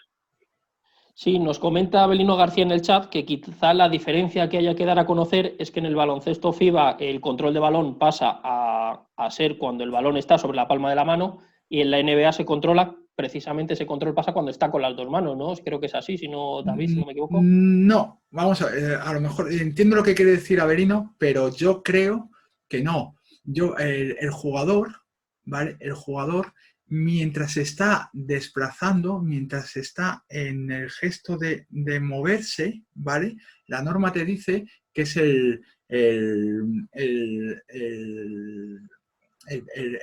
lo que he comentado antes, el slide, ¿vale? En el slide no tiene por qué ser deslizándose por la pista, sino que haga ese acompañamiento. Y hasta que el jugador no para en ese gesto, la NBA no lo considera que hay agarre, que no hay reunión de balón, ¿de acuerdo? Entonces, por eso, en ese último paso que nosotros vemos, que ya sería el segundo, en la NBA consideran que todavía no ha parado y entonces le da la oportunidad de dar el salto, apoyar uno, apoyar dos y poder tirar. ¿Y qué consejo nos daría nuestro árbitro al resto de árbitros y al resto de entrenadores sobre cuando se producen estas situaciones que comentabas en pretemporada de protestas precisamente por estos temas de control de balón? Primero, que según lleguen los jugadores de fuera, que no protesten, sobre todo en pretemporada, sería lo inicial. Y luego, pues yo creo que sobre todo a los jugadores muchas veces no se les explica las normas a nivel teórico y creo que sin profundizar mucho, creo que también es importante, porque al final el conocimiento del reglamento te permite sacar ventajas.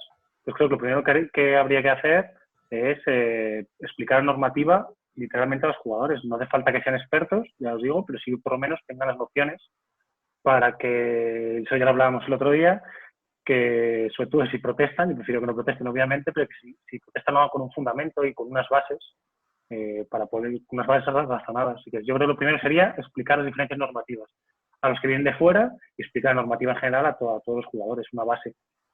Sí, porque una de las cosas que sobre todo os encontráis en baloncesto de categoría senior ya con jugadores extranjeros es que os encontréis protestas de jugadores y los árbitros yo creo que en estas categorías no estáis para explicar la normativa, ¿no? Ahí deberíamos de ser los entrenadores los que expliquemos a nuestros nuevos jugadores cuál es la normativa con la que juegan y la que tienen que conocer, ¿no? Bueno, pero yo, por ejemplo, el tema en pretemporada, creo que al final es pretemporada para todos y creo que tampoco, no, obviamente no voy a estar durante un partido de pretemporada parando para explicar reglamento, pero creo, bajo mi punto de vista, y otros compañeros igual no están de acuerdo, pero yo no tengo ningún problema en pretemporada en gastar 10-15 segundos en aclarar situaciones de cambios de reglas o de nuevos criterios, porque creo que está para eso. La pretemporada está para todos. Sí, sin embargo, ¿cómo crees que hay que enfocarlo? Y me consta que estás arbitrando partidos de categorías provinciales y autonómicas cuando nos encontramos con chavales o gente más amateur. ¿Tú crees que ahí la figura del árbitro también puede ser didáctica en estos fundamentos que son más complejos? Es que yo creo que debería serlo. Igual es verdad que durante el partido no es el momento para explicar cosas más complejas, pero sí que yo desde la federación siempre hemos intentado que haya una relación entre clubes y árbitros para ponerse a disposición cuando necesiten pues, dar una charla a un club sobre normativa o explicar un concepto concreto. Y creo que así nos ayudaría a todos, tanto a los jugadores y entrenadores para entender la norma, como a nosotros a la hora de arbitrar, para que todo el mundo sepa lo que estamos arbitrando. Yo creo que al final eso es positivo. Bueno, pues con esto hemos iniciado ya el turno de preguntas, ya hemos lanzado esa primera que iba en colación con lo último que hemos hablado sobre la NBA y tenemos por aquí más preguntas de las que nos están dejando en el chat. David, hay una muy interesante que nos manda Carlos Martín que nos pregunta sobre estos vídeos que están circulando últimamente sobre el paso cero en los jugadores con saltos verticales, haciendo como que van a tirar, pero vuelven a caer aprovechando el último apoyo que nos permite esta norma. Supongo que habrás visto este tema que está muy ahora mismo a la orden del día y nos gustaría que nos contases cuál es tu opinión sobre este movimiento. A mí, cuando me llegó este vídeo que comenta Carlos, voy a abrir otra polémica, y esto sí que ya lo he hablado con algunos árbitros, ¿de acuerdo? Y es que a lo mejor es que yo soy un poco romántico en esto, y es que al final muchas veces utilizamos la norma para hacer la trampa, o decirlo de otra manera, utilizamos el vacío que hay en la reglamentación para buscar un criterio, o sea, literal de lo que dice la norma, ¿vale?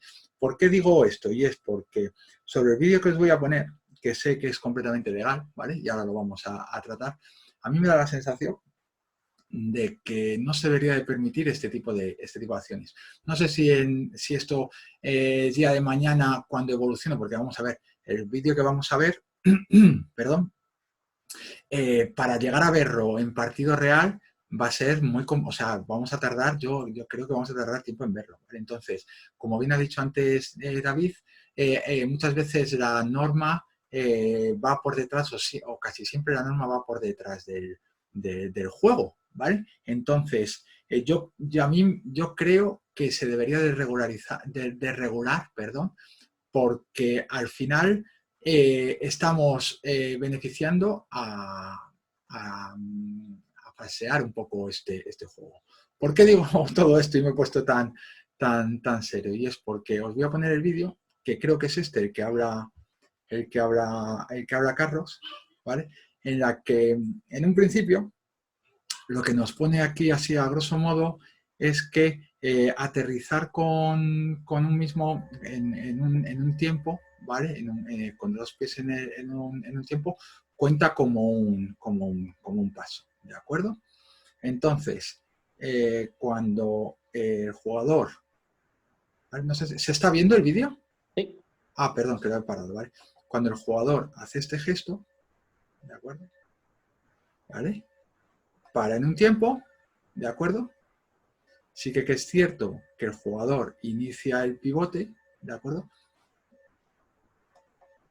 Frena, para, mete el segundo pivote y lo mete, ¿de acuerdo? Esa es la primera imagen que vamos a analizar, si queréis, ¿eh?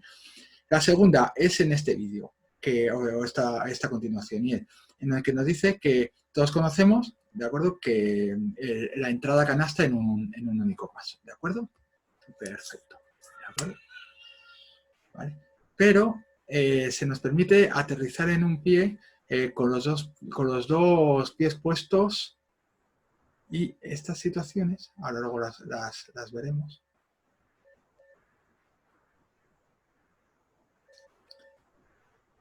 ¿Vale? Al no diferenciar entre el salto corto o pequeño y el salto largo, ¿de acuerdo? Este vídeo ahora lo volveré a poner otra vez para que lo veamos, ¿vale? La normativa como tal, no dice nada de que esto no se pueda realizar, ¿vale? Lo voy a volver a poner porque es que es una cosa bastante, por lo menos, chocante, ¿no? Sí, y ahora que nos dé también el punto de vista Claro, arbitral de claro, esta situación. ¿vale? Que un jugador, independientemente que haya pivotado, que se haya parado, pueda marcar el segundo paso y lo pueda hacer, o un jugador que salta simulando que ha entrado a canasta, pueda volver a caer y pueda meterlo, aquí lo vamos a ver mejor, ¿vale? O sea, un jugador que salta en vertical, finta, porque ha saltado en un tiempo, o sea, porque cae en un tiempo, tiene posibilidad de volverse a levantar, ¿vale? Porque esta situación sí que la puedo entender. Que un jugador salta hacia adelante, ese salto que realiza le eleva un poquito más de lo normal, pero no sigue siendo un salto de finalización, como suelo llamarle yo, ¿vale? Que este sí que lo puede entender, pero esta situación de que salte porque caiga en un tiempo, se pueda volver a levantar, ¿vale? Independientemente, repito, que la norma lo permita, a mí me parece que no se debería permitir. No sé lo que pensará David. Yo sí, como bien dices, a nivel reglamentario no puedo argumentar nada en contra de este movimiento porque, como dices, es perfecto. Y es que yo la única forma que veo de poderlo hacer ilegal, digamos, es, como tú dices, si es un salto a canasta, ya no dejar caer. Pero claro, ya entramos ahí a la interpretación del árbitro. Y todo lo que es interpretación del árbitro es más peligroso, porque ya entramos ahí en un tema que ya es subjetivo y puede causar problemas. Yo te digo que este movimiento a día de hoy, a nivel reglamentario, como bien dices, no se puede sancionar porque es completamente legal. Y intentarlo regular puede ser complicado. No sé de qué forma se podría prohibir este tipo de gesto, igual que se hace con el traspiés de no se puede repetir apoyo. Con este tema yo creo que sería complicado. Bien, pues pasamos a una nueva pregunta. Nos dice Jesús Villanueva que podríamos debatir sobre el porcentaje de entrenamiento que hay que dedicar a este fundamento en función de cuál es el número de veces que pueda ser aplicable a un partido. Es muy interesante porque yo he tenido varias facetas dentro de lo que es el baloncesto. Me falta solamente arbitrar, pero me doy tiempo para poder entrar a arbitrar también. Pero he tocado diferentes estamentos dentro de un club, ya sea a nivel de directivo, de gerencia, a nivel de entrenador.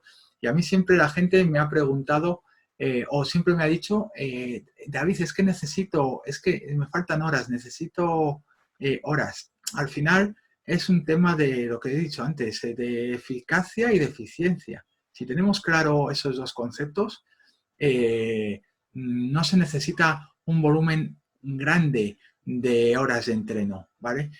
Hay que trabajar con lo que se tiene, hay que trabajar de la mejor manera posible y hay que trabajarlo todo.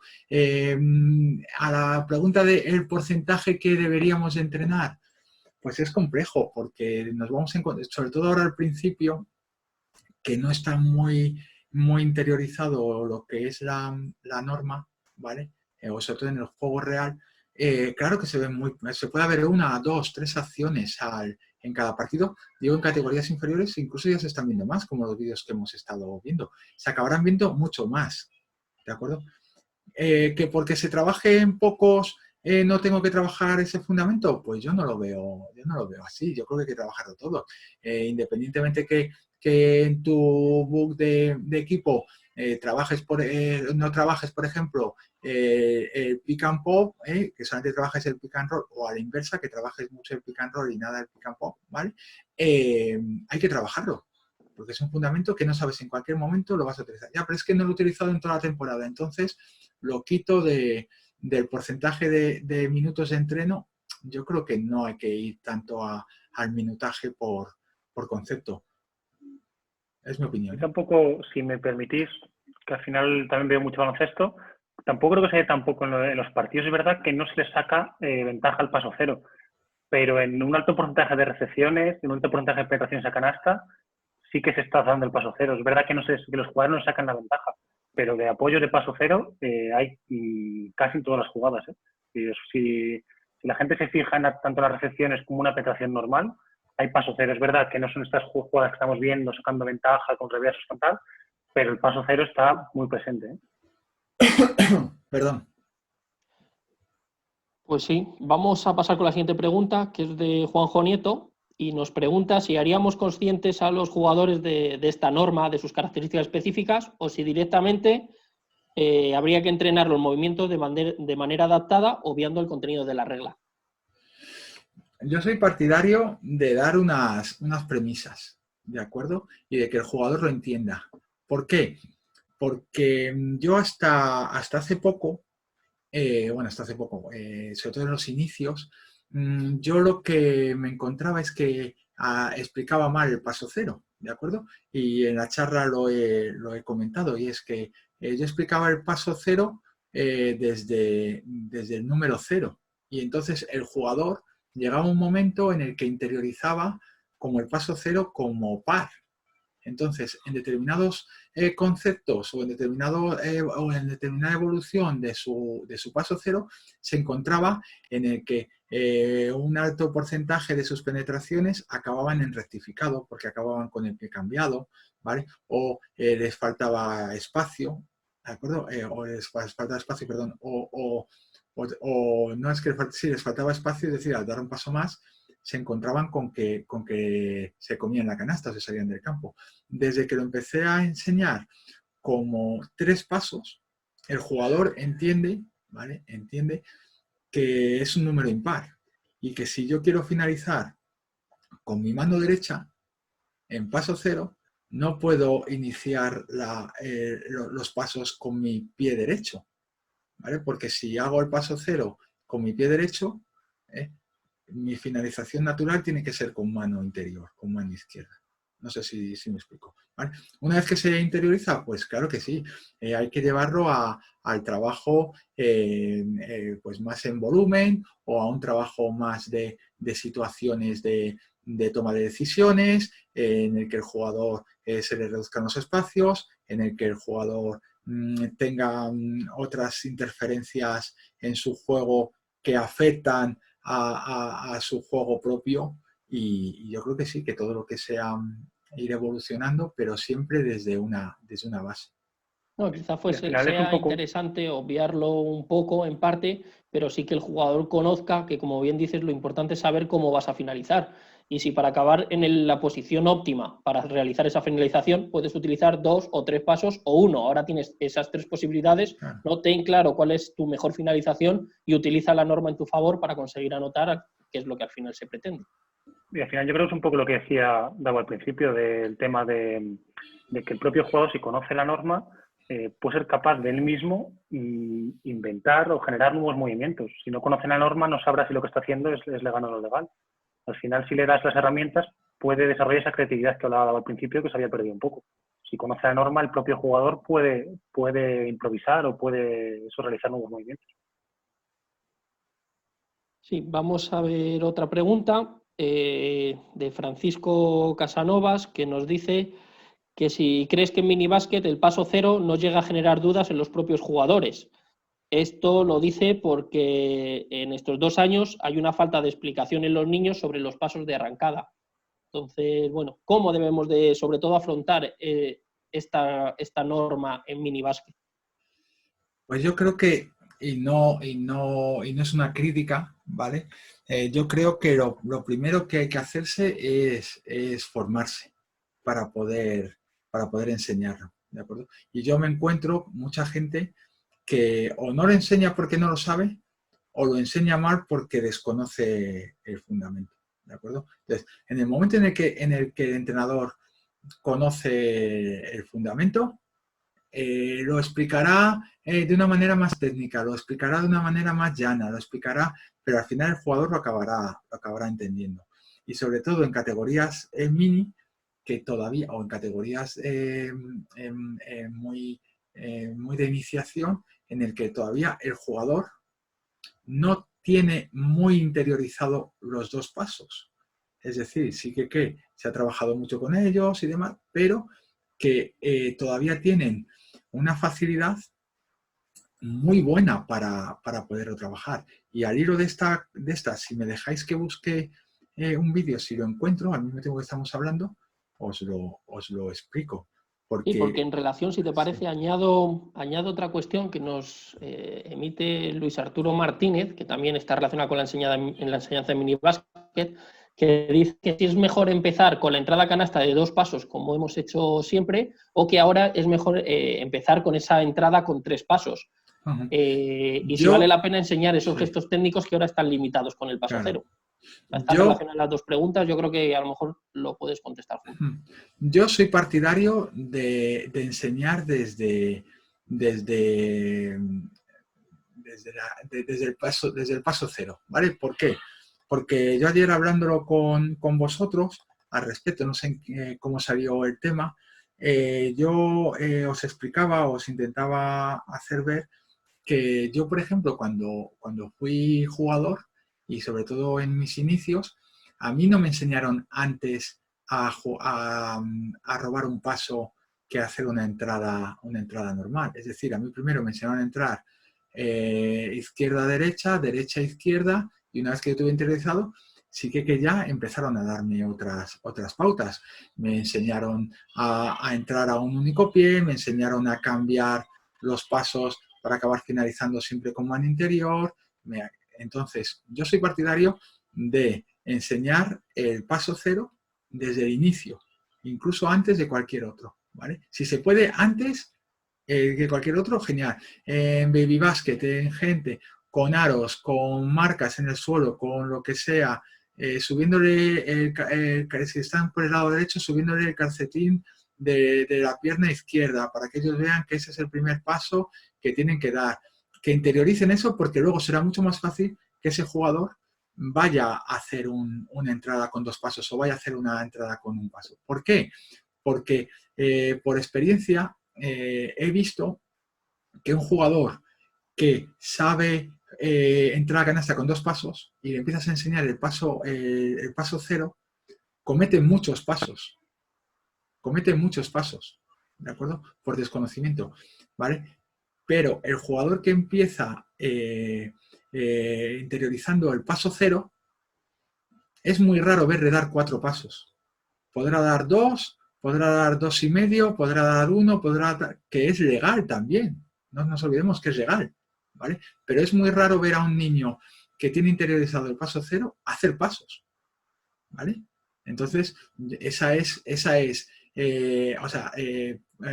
cómo me he sacado yo o cómo he interiorizado yo, que es muchísimo más importante enseñar el paso cero que el trabajo de los 2 pasos. Sí, en relación a esto nos manda un apunte Cédric Arregui, que dice que la Asociación Mundial de Entrenadores de Baloncesto recomienda introducir la enseñanza del paso cero a partir de los 14 años. No sé si te han preguntado a ti, a mí no, porque no estoy de acuerdo, pero ¿qué opinas sobre esto? Pues, ¿qué asociación me has dicho que...? La Asociación Mundial de Entrenadores de Baloncesto. Bueno, pues yo de la Asociación Mundial de Baloncesto, pues yo todos mis respetos, ¿vale? Pero yo les pondría este vídeo que hemos visto anteriormente y que me diga si estos niños, que no tienen 14 años, algunos de ellos, a ver si lo reproduce, que se ha quedado un poco lento. A ver ahora. Estos niños pueden interiorizar y trabaja bien. Este niño es mini, ¿eh? Era mini cuando se le grabó. Este niño es infantil de primer año y está tirando de 3. Estas ya son un poco más mayores. ¿De acuerdo? Y mira, qué categoría de gestual. Esta niña es cadete de primer año. Y no creo que haya salido a la pista y se le haya ocurrido hacer esto. Me consta que tiene mucho entreno por delante. No creo que este jugador, realizando este gesto tan puro, lo haya aprendido de la noche a la mañana. Entonces, pues yo creo que al final es como el tema de lo de los idiomas o como otro tipo de la plástica, la música y demás. Pues bueno, pues yo creo que cada niño tendrá unas capacidades para aprender antes o para aprender más tarde. Pero yo no voy a coartar a un jugador que pueda hacer cosas a no hacerlas porque no tiene una determinada edad. Pero con todos mis respetos a dicha asociación. Bueno, pues si te parece, vamos con la última pregunta, que es de Luis Castillo y nos pregunta sobre el riesgo de lesión que hay ahora con el paso cero, al ser un gesto quizá más agresivo, más rápido, pues amplificamos esa posibilidad de lesionarse. Claro. Sí, totalmente de acuerdo con Luis, y además nosotros cuando yo tengo la suerte de que tengo varios amigos que son muy buenos preparadores físicos, ¿vale? Y cuando empezó la norma, ¿vale? Yo hablaba con ellos y decía, David, esto nos va a hacer cambiar el concepto de nuestro trabajo. El tema del Eurostep nos va a hacer cambiar nuestro concepto de nuestro trabajo y de la forma de trabajar y demás. De ahí salió la idea nuestra de realizar un tipo de trabajo específico en nuestro campus de gigantes que hicimos en Valladolid, unas navidades, de meter unas sesiones de preparación física específica para el tema del paso cero. Pero es que pasa en cualquier otro concepto o a la hora de trabajar otro tipo de deportes o de deportes evolucionados de baloncesto. Yo conozco a gente que juega a nivel profesional en los 3x3, ¿de acuerdo? Y tienen una preparación física específica para cuando están trabajando en sus torneos de 3x3, porque el esfuerzo no es el mismo, porque las distancias no son las mismas, porque el tiempo de recuperación no es el mismo. Entonces, yo veo importantísimo que en lo que nos atañe hoy, que es el paso cero, la gente empiece a trabajar físicamente en función al paso cero para evitar ese tipo para hacer un trabajo preventivo, ¿no? Bien, pues aunque sí es cierto que hay más cuestiones, todavía llevamos prácticamente 2 horas hablando sobre el paso cero, nos siguen llegando preguntas, algunas muy interesantes relacionadas con el paso cero tras rebote, con el traspiés y demás, pero bueno, como bien ha dicho David González, hay que seguir formándose, tenemos que seguir formándonos como entrenadores y cuando sale una norma nueva que nos puede generar tantas situaciones de ventaja, pues que sigamos aprendiendo. Muchas gracias, en primer lugar, David Sánchez, por tus aportaciones desde el punto de vista arbitral, que nos siguen ayudando a los entrenadores a que seamos mejores. Nada, gracias a vosotros por contar conmigo y enhorabuena por esta iniciativa, que de verdad que he aprendido mucho y espero que a todo el mundo le haya servido. Muchas gracias también, David González. Un placer haber compartido contigo estas 2 horas aprendiendo sobre el paso cero. Vemos que tienes un gran control y si quieres trasladar algo a todos los que nos están viendo sobre posibles dudas que puedan seguir teniendo, pues tus recomendaciones y tu cierre. Sí, vamos, lo primero, agradeceros la iniciativa y sobre todo el haber contado conmigo. Agradecer también mucho a las personas que me han pasado vídeos para poder tratar de estas cuestiones que hemos tenido aquí, y a las personas a las que no he podido ponerme en contacto con ellos para pedirles poder utilizar su material, ¿vale? Pues también tener ese tipo de agradecimiento.